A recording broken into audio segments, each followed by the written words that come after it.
I'm gonna need to learn a little Spanish because this is the second time when going up to strangers and giving out my art inspired by Bible verses that I ran into someone that only spoke a little bit of English.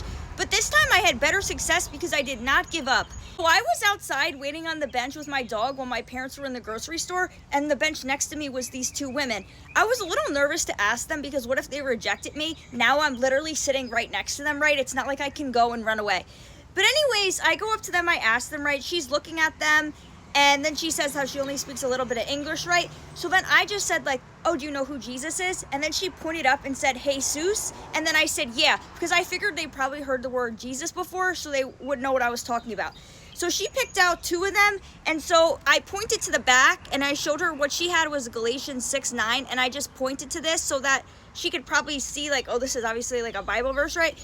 And so then I think she kind of understood what I was saying. So she picked out two. The other person, I think they didn't really know what I was saying, so they ended up not picking any out. And she was like, oh, thank you. And then they ended up leaving for their bus, and then she said bye and thank you again. So I think they were happy, right?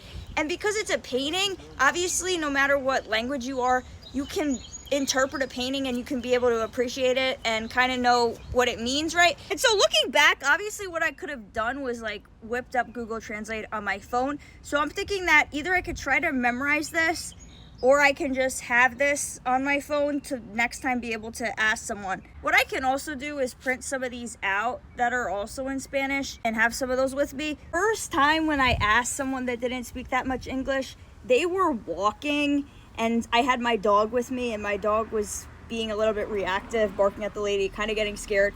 So it just wasn't the vibes to like continue to make sure she would understand what I was saying. So I was just like, okay, have a nice day. This situation was different. I had my other dog with me, so she's good. And obviously they were both sitting down. These are the ones she picked out, Galatians 6:9. It says what the whole verse is on the back. And then that one is the fruits of the Spirit.